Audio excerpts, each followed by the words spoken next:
முதலில் திரு பொன்ராஜ், நடிகர் ரஜினிகாந்தை திரு சீமான் திடீர்னு சந்தித்திருப்பதோட பின்னணி என்ன இருக்கும்னு நினைக்கிறீங்க?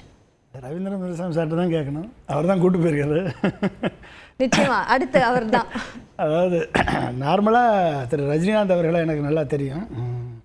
அவர் யார் வந்து பார்க்கணுன்னாலும் உடனே பார்ப்பார். அவர் வந்து ரெஸ்பாண்ட் பண்ணுவார்.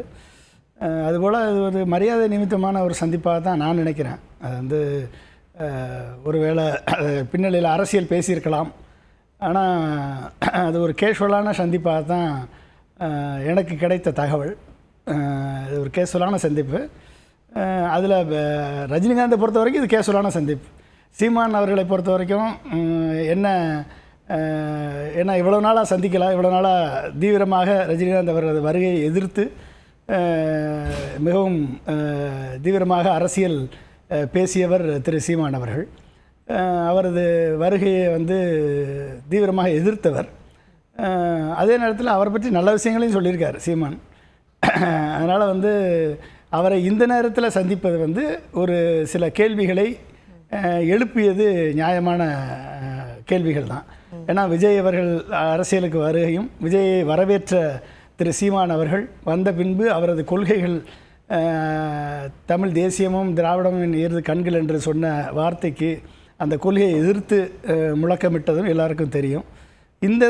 இந்த நேரத்தில் அவர் வந்து ரஜினிகாந்த் அவர்களை சந்திப்பது அரசியல் பார்வையாளர்கள் மத்தியில் ஒருவேளை விஜயினுடைய வருகைக்கு பயந்துதான் சீமான் அவர்கள் ரஜினிகாந்தை சந்தித்திருக்கிறாரோ என்ற ஒரு கேள்வியை எழுப்பக்கூடிய ஒரு சூழல் ஏற்பட்டிருப்பது என்பதை நம் தவிர்க்க முடியாது.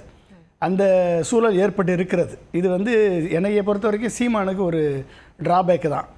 அது வந்து அவர் போயிருக்கக்கூடாது, பட் ஆனால் போயிருக்கார். அவரை சந்திப்பதில் பிரச்சனை கிடையாது. ஆனால் இது இந்த அரசியல் சர்க்கிளில் வந்து ஒருவேளை விஜய் வர்றதுனால இல்லை அவரை எதிர்ப்பதனால வேறு பொலிட்டிக்கல் ரேம்பிஃபிகேஷன் இருக்குமா, இல்லை சிக்னிஃபிகன்ஸ் இருக்குமா அப்படின்றதுனால இதை போய் பார்த்துருப்பது காரணமாக அவர் மேலே ஒரு முத்திரை விழுகிறது. அதுவும் திரு ரவீந்திரன் துரைசாமி அவர்களோடு சேர்ந்து பார்க்கும் பொழுது உங்களுக்கு வந்து அந்த முத்திரை விழுவதை நீங்கள் தவிர்க்க முடியாது. ஏன்னா ரவீந்திரன் துரைசாமி அவர்கள் பிஜேபியும் ஆர்எஸ்எஸ் பேக்ரவுண்டில் ஒர்க் பண்ணக்கூடியவர். அவர் மோடி வரணும், பிஜேபி வர வேண்டும் என்ற எண்ணத்தோடு செயல்படக்கூடியவர். அவர் வந்து சீமானை கூட்டு போகும்போதும் சீமான் மேலே அந்த ஒரு பிஜேபி முத்திரை, அந்த ஆர்எஸ்எஸ் முத்திரை வந்து விழுவதை தவிர்த்திருக்கலாம் சீமான் அவர்கள். அதை செய்ய மேபி அது கஷ்டம், கேஷுவலான சந்திப்புன்றதுனால நம்ம இதுக்கு இவ்வளோ இம்பார்ட்டன்ஸ் கொடுக்க தேவையில்லை. அது வந்து ஏன்னா கொள்கையில் நிலைப்பாட்டில் உறுதியாக இருப்பவர் திரு சீமான் அவர்கள். அவரது கொள்கையிலும் சரி, அவர் நிலைப்பாட்டிலும் சரி, அவர் எடுத்துக்கொண்ட கொள்கையில் அவருக்கு எடுத்து வைக்கக்கூடியதில் எதிர்ப்பில், திமுக எதிர்ப்பிலையும் பிஜேபி எதிர்ப்பிலையும் உறுதியாக இருப்பார். ஆனால் சில சம்பவங்கள், சில நிகழ்ச்சிகள் வந்து அவர் மேலே ஒரு டவுட்டை, ஒரு சந்தேகத்தை கிளப்புவதற்கு இடமாக இதுவும் அமைந்திருக்கலாம் என்ற ஒரு எண்ணம் தான் இன்னைக்கு பொதுவான ஒரு வியூவாக தெரிகிறது. இப்போ அவரோட அரசியலை விமர்சித்தவர் அரசியல் பற்றி தான் அவரோட பேசினேன் அப்படின்னு சொல்லியிருக்கார் திரு சீமான். இதை எப்படி புரிஞ்சுக்க வேண்டியிருக்கு? அது கண்டிப்பாக அரசியல், அவர் திரு ரஜினிகாந்த் அவர்கள் வந்து அவர் அரசியலில் க்ளீனாக வாட்ச் பண்ணிகிட்டு இருக்கவர். அவர் வந்து நேஷனல் பாலிட்டிக்ஸும் சரி, லோக்கல் பாலிட்டிக்ஸையும் க்ளீனாக வாட்ச் பண்ணிகிட்டு இருக்கவர். அவரை பொறுத்த வரைக்கும் அவர் யாரையுமே வந்து பகைக்க விரும்ப மாட்டார். யாராக இருந்தாலும் சரி, அவர் வந்து தன்னை வயதவர்களாக இருந்தால் கூட, தன்னை கிரிட்டிசைஸ் பண்ணவர்களாக இருந்தால் கூட அவரை வந்து ஏற்றுக்கொண்டு அவர்களோடு அளவலாவி அவர்களோடு அரசியல் பேசக்கூடிய ஒரு நல்ல மனிதர், நல்ல எண்ணம் கொண்டவர் அவர் ரஜினிகாந்த் அவர்களை பொறுத்த வரைக்கும்.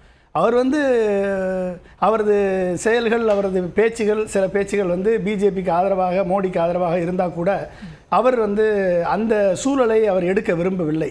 பல்வேறு குற்றச்சாட்டுகள் அவர் மேலே இருக்கலாம். இப்போ குருமூர்த்தி சொல்வதை கேட்டு நடக்கிறார், அப்படி பிஜேபி சொல்கிறத மோடிக்கு ஆதரவாக இருக்கிறார் என்று இருந்தால் கூட அவர் வந்து இந்த அரசியல் வேண்டாம் என்று தன் உடல்நிலையை காரணம் காட்டி அவர் ஒதுங்கி, அவர் வந்து எல்லாருக்கும் நல்லவராக, எல்லா அரசியல் கட்சிகளுக்கும் பொதுவான அனைவருக்குமே ஒரு நல்ல ஒரு மனிதராக இருக்க வேண்டும் என்று அவர் வந்து அந்த ஸ்டாண்ட் எடுத்து நிற்கிறார் அவர். அதனால் வந்து அவரை பொறுத்த வரைக்கும் இது கேஷுவல் மீட்டிங். மற்ற இப்போ ஈவன் சீமானை பொறுத்த வரைக்கும் இது கேஷுவல் மீட்டிங்காக கூட இருக்கலாம், அவரை பற்றி ஒன்றும் தெரியாது நம்மளுக்கு. பட் பொலிட்டிக்கல் சர்க்கிளில் பார்க்கும்பொழுது இது வந்து ஒரு வேளை விஜயனுடைய என்ட்ரியால் சீமான் வந்து கொஞ்சம் ஒரு ஒரு ஜெர்க் ஆகிட்டாரோ அப்படின்ற ஒரு எண்ணத்தை வந்து மக்கள் மத்தியில் அது உருவாக்குது. அப்போ அந்த எண்ணத்தை உருவாக்குவதற்கு சீமான் அவர்கள் இடம் கொடுக்காமல் இருந்திருக்கலாம். எப்போனாலும் பார்க்கலாம். ரஜினிகாந்த் அவர்களை இன்றைக்கி தான் பார்க்கணும்னு அவசியம் கிடையாது. அவர் எப்போனாலும் பார்க்கலாம். அதனால் அவர் எப்போ பார்க்கணுனாலும் அவர் பார்ப்பார். அவர் பேசுவார். இதனால் வந்து ஒரு ரஜினிகாந்த் அவர்களது ரசிகர்களது ஓட்டு இங்கே வந்துருமா, சீமானுக்கு வந்துருமான்னு சீமான் நினைக்க மாட்டார். ரஜினிகாந்த் ரசிகர்கள் பெரும்பாலும் பிஜேபி பக்கம் சாய்ந்து தான் இருக்கிறார்கள். பெரும்பாலும் சில காமனான ரஜினிகாந்தை மட்டும் விரும்பக்கூடிய ரசிகர்கள் எல்லா கட்சியிலையும் இருப்பாங்க. அதனால் வந்து ரஜினிகாந்த் அவர் என்றைக்குமே ஒரு ஸ்டாண்ட் எடுத்து, ஜெயலலிதா அவர்கள் 1996 அவர் எடுத்த ஸ்டாண்டுக்கு அப்புறம் அவர் வேறு எந்த ஸ்டாண்டும் அவர் எடுத்த மாதிரி எனக்கு தெரியல, பொலிட்டிக்கல் ஸ்டாண்டு. மேபி அங்கங்கே சில கருத்துக்களை அவர் சொல்லியிருக்கலாம், ஆதரவான கருத்துக்கள், எதிரான கருத்துக்கள் சொல்லியிருக்கலாம். அரசியலுக்கு வர வேண்டும் என்று விரும்பி தான் வந்தார். அவர் சூழலில் அவர் போட்டதுனால இது வந்து ஒரு கேஷுவல் மீட்டிங்காக தான் நான் நினைக்கிறேன். இது வந்து ஒரு பொலிட்டிக்கல் சிக்னிஃபிகன்ஸாக இருக்கல. பட் ஆனால் பொலிட்டிக்கல் சிக்னிஃபிகன்ஸான ஒரு எண்ணம் தோற்றம் உருவாகும். அதை தவிர்க்க முடியாது. ஓகே, அந்த சந்திப்பின் போது இருந்த திரு ரவீந்திரன் துரைசாமிகிட்டே கேட்கலாம். திரு ரவீந்திரன் துரைசாமி, இந்த திடீர் சந்திப்பு எதனால்? முழுக்க முழுக்க மரியாதை நிமித்தமான ஒரு சந்திப்பு. இதை தாண்டி இதில் பொலிட்டிக்கல் சிக்னிஃபிகன்ஸ் எதுவும் இல்லை. அவர் பாஜக முத்திரையை எனக்கு குத்தினார். ஓகே, நான் மோடி பிரதமராக வரணுன்னு 3வது முறையும் அண்ணன் ரஜினிகாந்த் கிட்ட மிக கடுமையாக முயற்சி பண்ணேன். அவரே என்கிட்ட சொன்னார், 2021 என்ன முடிவெடுக்கணும், அரசியல் வேண்டான்னு சொல்லும்போது நீங்கள் தான் சொன்னீங்க, எல்லாருக்கும் நம்ம பொதுவாக இருந்துருவோம். கலைஞர் மகன் திமுக கழக தலைவர் மு.க. ஸ்டாலின் குடும்ப நண்பர் ஏதோ ஒரு அறிக்கை வெளியிட்டு அவருக்கு எதிரான எந்த முடிவும் வேண்டாங்கிற கருத்தை நீங்கள் தான் முன் வச்சிங்க. மற்றவங்க அறிக்கை விடுக்கணும்னு சொல்லும்போது கூட ஃபைனலாக எந்த ஒரு அறிக்கையும் விடாமல் எல்லாருக்கும் பொதுவான ஒரு 2021 ஒரு முடிவை அண்ணன் ரஜினிகாந்த் எடுத்தார். அதற்கு பிறகு 24 மோடிக்காக அட்லீஸ்ட் மகாராஷ்டிரா, பெங்களூர் போன்ற இடங்கள்லையாவது நிலையான ஆட்சிக்கு மோடிக்கு ஆதரவு தரணுன்னு பிரச்சாரம் பண்ணுங்கிற ஒரு கருத்தை நானும் முன் வச்சு அவர்கிட்ட போராடினேன்.